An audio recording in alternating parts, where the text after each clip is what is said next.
Guys, kayo ba'y nai-stress? Eto, pwede isang hobby. Ayan o. Wow, tignan nyo naman. Umuusok yung dragon. Tapos, pula pa yung mata oh. Oh, ayan o. Wow. Sang kayo. Oh, di ba?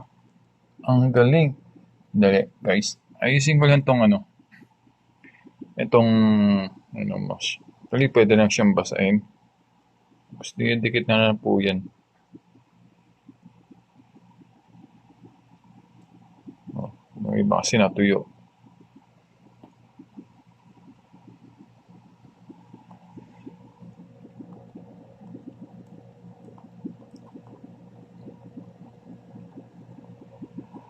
Anyway guys, ito, share ko sa inyo yun. Malis naman kami ko eh. So, ito, share ko sa inyo, hit yung dragon, umuusok ko. Di ba? Pero hindi lang yan basta. Tapos ito, akala nyo bato. Pero hindi siya bato. Parang foam lang siya. Actually, nagpi-filter na rin siya. Bakit nagpi-filter? Kasi, guys, may isda pa sa ilalim mo. Oh, ayan, bababa natin. Ayan. Okay? Ayan, may mga tao yata dyan, mga ping-pong fish eh. And what more? Hindi lang basta ganyan na may buusok. Meron pong fall sa ilalim. Diba? Imagine nyo yun guys. Oh. Kita nyo? Paano magkakaroon ng fall sa loob ng tubig? Diba? Oh. Take note guys hindi po yan double layer na glass. Single po yan. O yun no. Oh. Wala kayong makikita ng double yan. Pwede kayo pa ibabahin kamay guys. Oh. Diba? Sana may ilaw. Kasi yung ilaw niya, siyempre, kailangan po pa isda. Pinatay ko muna yung para di maingay. O, diba? Actually, mga isda, busog na yan. Pinakain ko na eh. Siyempre, hindi mo pwede sobrang kasi ang isda, actually, wala silang digest eh. Kasi kain kami ako lalabas na ulit. Dumi na. Yan, mga ping-pong goldfish daw yan.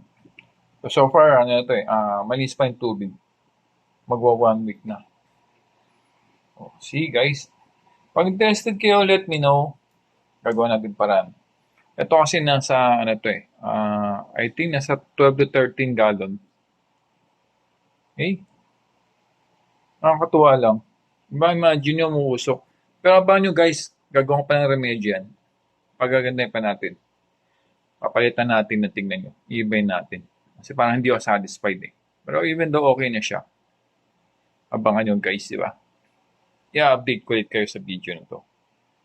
So sa inyo guys, sabi sa inyo, follow lang kayo, marami pa kayong makukuha. Hindi lang tayo pagmamotor, hindi lang tayo tungkol sa aso, trabaho, marami pa. So ito guys, kung interested kayo, message na kayo. Actually, parang trial lang eh. Pagagandahin ko pa yan. Diba? Follow lang share nyo guys. Marami pa tayong video. Co-cover natin lahat yan kasi yan inspect natin sa isa. That's why Inspector Vlog. Okay? Ito trial pa lang yan. Sooner or later, may pa kayo makikita. Ayun guys. Nakapulupot yung dragon.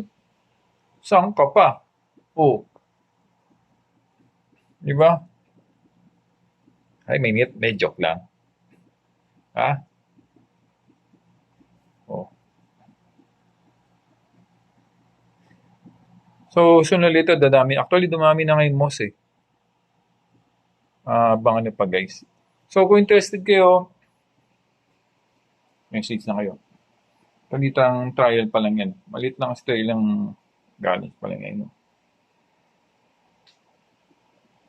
So, makita nyo, di ba? Oh. Pag interested kayo, message kayo, sasabihin ko sa inyo kung paano. Pa-share ko sa inyo, kita niyo yung filter, wala kayo nakikita, pero paano nililinis yan? 1 week na, parang bago pa rin ng tubig.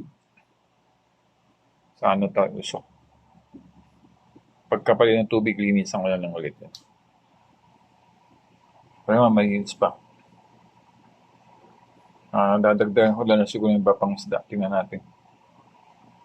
Diba? Haluan ka pa ng ibang isda. Molly or what? Tingnan natin kung ano yung po pwede. Pero pansin ko, hilig nila doon tumambay doon. Tapos yung ibang halaman, so far, pare ko, ewan, kinain nila. Kasi may nakita ko kanina isang dahon eh. Lumulutang. Diba? Ito na kayo, no? May nagdidip pa, oh. Parang may tumutulo talaga parang stone.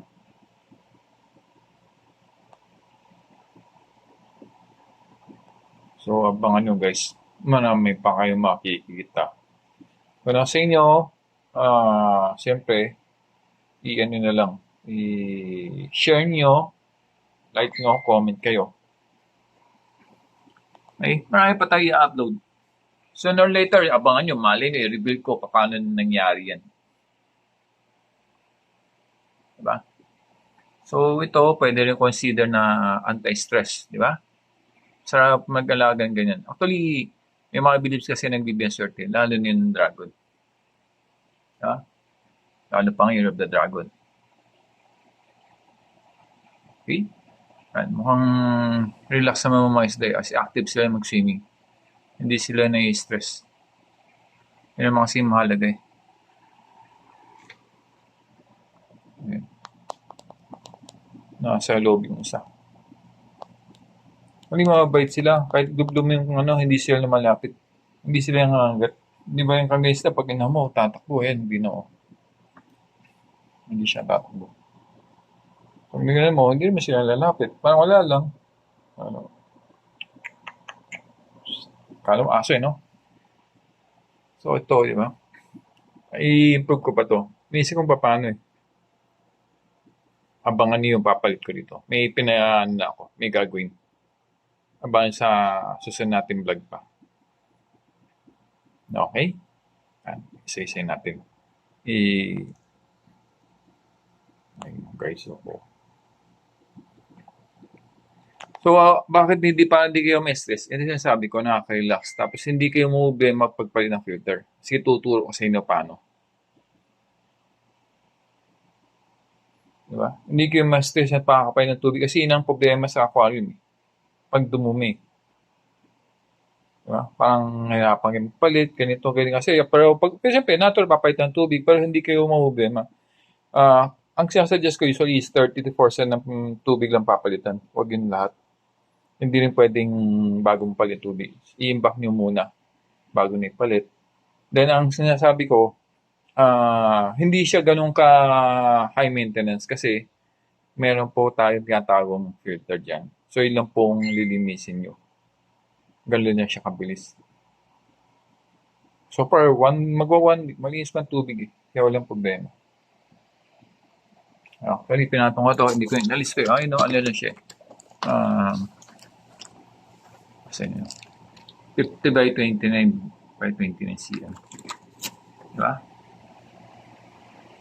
Tapos, kita nyo, yung glass niya, curve. Walang kanto. Hindi ko mabinuksan yan.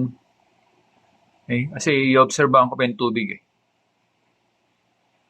Actually, pag binuksan ko, mabilis siyang bumula. So, kailangan ko siguro iyan yung tubig. Mga ilang palit pa. Para mag-back to normal.